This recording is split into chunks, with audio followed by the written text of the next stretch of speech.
Hello guys, देखिए राधे राधे।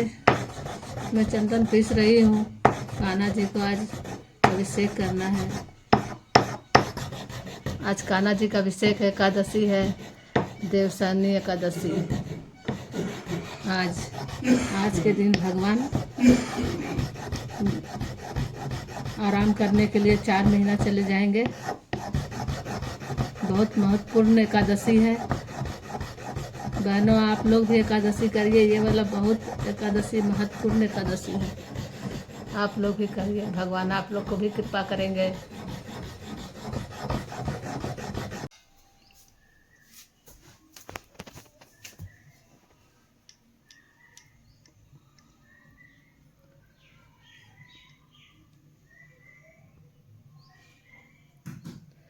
कान्हा जी का चंदन स्नान।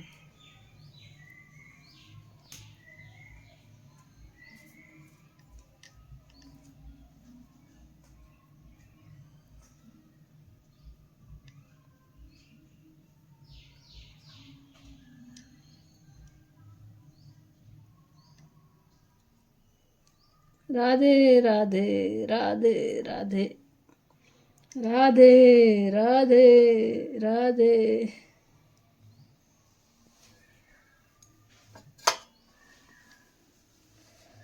राधे राधे राधे राधे।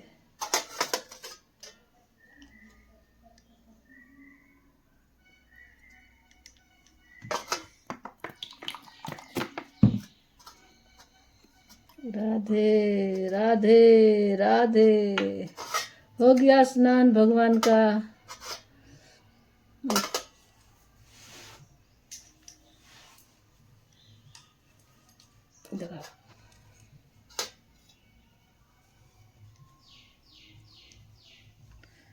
राधे राधे।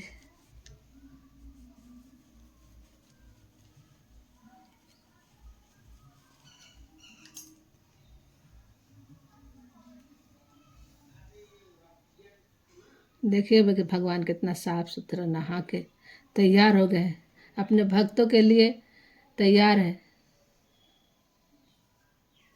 अब पूजा होगी भगवान का। राधे राधे राधे राधे लड्डू गोपाल। नया नया वस्त्र पहन रहे हैं।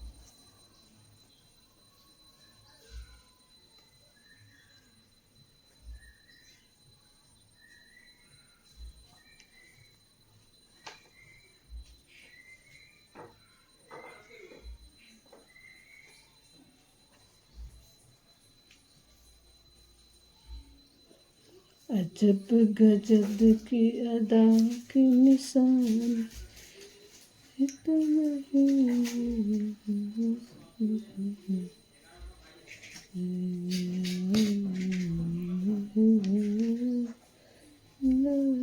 गलियों में देखोगे कौन कहते हैं।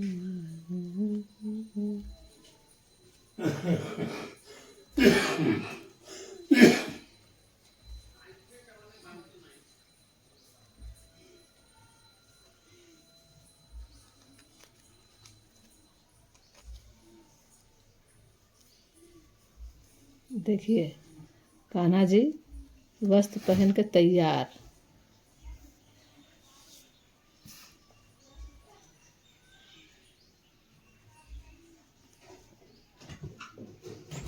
कान्हा जी बहुत छोटे हैं ना, इसलिए कोई वस्त्र हो ही नहीं रहा।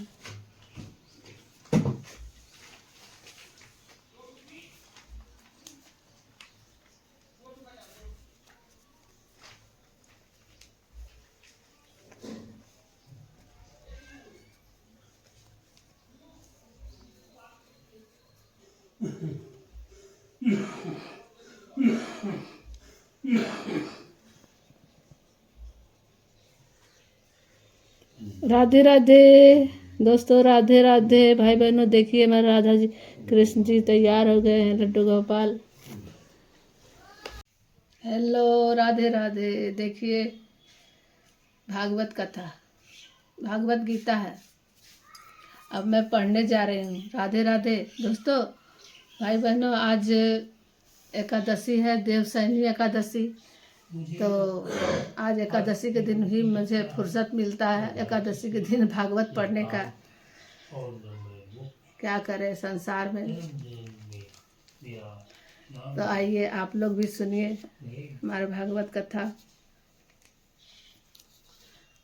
और आज देवशयनी एकादशी आप लोग भी कर सकते हैं अगर करना चाहते हैं। अगर नहीं करना चाहते हैं तो आज चावल मत खाइएगा, आज रोटी खाइए और निरामिष बिना लहसुन प्याज का।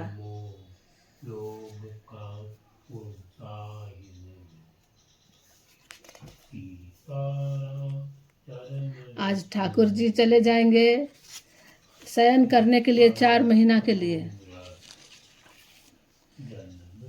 भगवान 4 महीना सोने के लिए जा रहे हैं, आराम करने के लिए। देवशयनी एकादशी आज करना चाहते तो कर लीजिए। देखिए भागवत पढ़ रहे हो आप लोग, सुनिए। यहाँ देखा आँख में लग रहा,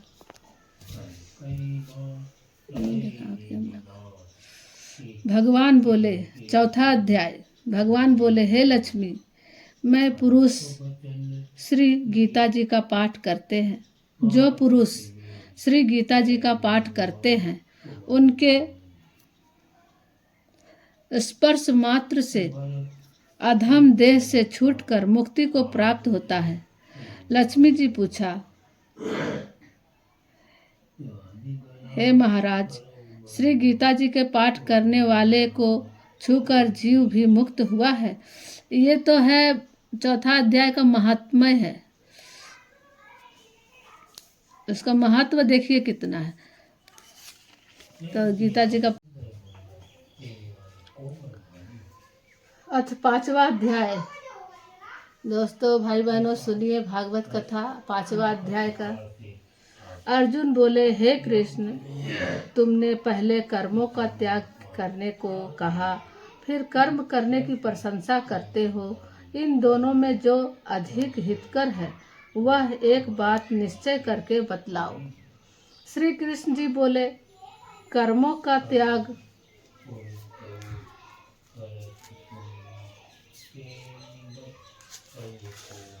और कर्मों का करना ये दोनों ही मोक्ष करा देने वाले हैं, परंतु इन दोनों में कर्म करने से कर्म योग हितकर है।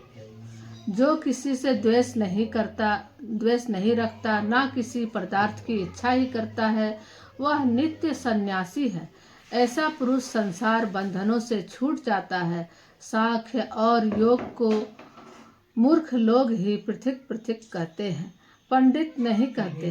जो इन दोनों में से एक में भी अच्छी तरह स्थित हो जाता है, उसको दोनों का फल प्राप्त होता है। ज्ञान योगियों को जो स्थान मिलता है वही कर्म योगियों को प्राप्त होता है। ज्ञान योग व कर्म योग एक ही है, ऐसा देखते हैं वही उत्तम है। कर्म योग के बिना संन्यास का प्राप्त होना दुष्कर है। कर्म करने वाले मुनिजन को ब्रह्मा प्राप्त होने में विलंब नहीं लगता। कर्म योग युक्त शुद्ध अंतकरण वाला मन तथा इंद्रियों को जीतने वाला, संपूर्ण इंद्रियों में अपनी आत्मा को देखने वाला, कर्म करता हुआ भी कर्म फल से लिप्त नहीं होता। योग युक्त तत्ववेता पुरुष देखते हैं, सुनते हैं, स्पर्श करते हैं, सूंघते हैं, खाते हैं, चलते हैं, श्वास लेते हैं तो भी यह मानते हैं कि मैं कुछ नहीं करता। ये बोलते हैं, त्यागते हैं, ग्रहण करते हैं, परंतु यही मानते हैं कि मैं कुछ नहीं करता। यह बुद्धि धारण करते हैं कि इंद्रियां ही अपने अपने विषयों में बरतती है। जो प्राणी ब्रह्मा में अपने संग को त्याग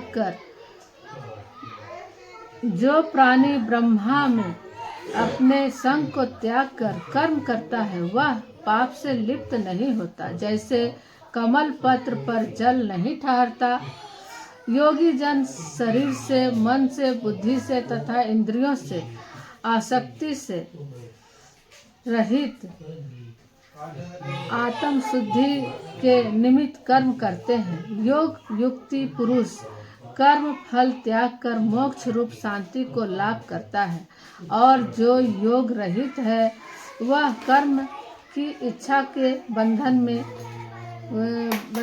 बंधन में पड़ जाता है, और जो योग रहित है वह कर्म की इच्छा के बंधन में पड़ जाता है।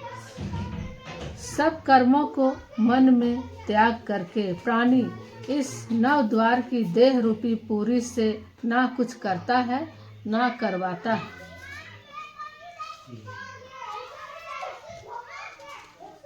ना करवाता हुआ आनंद पूर्वक रहता है। परमेश्वर किसी कर्म में प्रवृत्ति नहीं करता।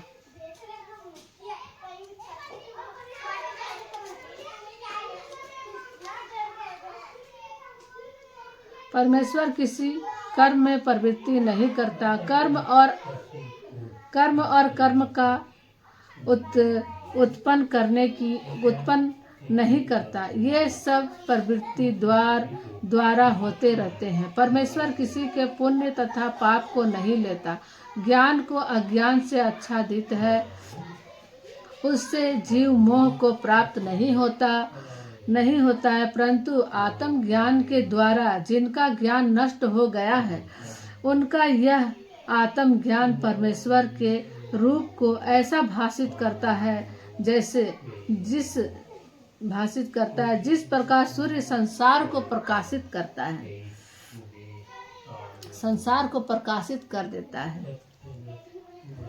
उसी परमात्मा में जिसकी बुद्धि स्थिर है, उसी में मन लगाते हैं, उसी में निष्ठा रखते हैं, और जो सदा उसी के ध्यान में लगे हैं, दान द्वारा जिनके सब पाप नष्ट हो गए हैं, वे इस संसार से जन्मते नहीं। विद्या और विनय से संपन्न ब्राह्मण में, गाय में, कुत्ता में और चंडाल में पंडित जन की दृष्टि समान रहती है। जिनके मन में इस तरह की समानता उत्पन्न हो गई है, उन्होंने इस लोक में जन्म मरण रूप संसार को जीत लिया है। क्योंकि ब्रह्मा निर्दोष और सर्वत्र समान है, इसलिए वे ब्रह्मा को प्राप्त हो जाते हैं। प्रिय पदार्थ को पाकर प्रसन्न और अप्रिय को पाकर खिन्न नहीं होते। ऐसे स्थिर बुद्धि वाले मोह रहित ब्रह्मावेता को ब्रह्मा स्थित जानो। बाहरी पदार्थों में जो चित्त को आसक्त नहीं होने देता, वही आत्म सुख को अनुभव करता है, और ब्रह्मा में अंतकरण को मिलाकर अक्षय सुख मोक्ष प्राप्त करता है। इंद्रियों के स्पर्श से जो भोग देते हैं, वे वस्तुत दुखदायी होते हैं। उनका आदि भी है और अंत भी है। हे कौन्तेय, ज्ञानी लोग से भोगों में रत नहीं होते। शरीर छूटने के पहले जो मनुष्य काम और क्रोध के वेग को सहन करने में समर्थ होते हैं, वही योगी और सच्चा सुखी है। जो योगी आत्म सुख से सुखी और अंतरात्मा के आनंद से आनंदित होता है, अंतर ज्योति से ही प्रकाशित होता है, वह ब्रह्मा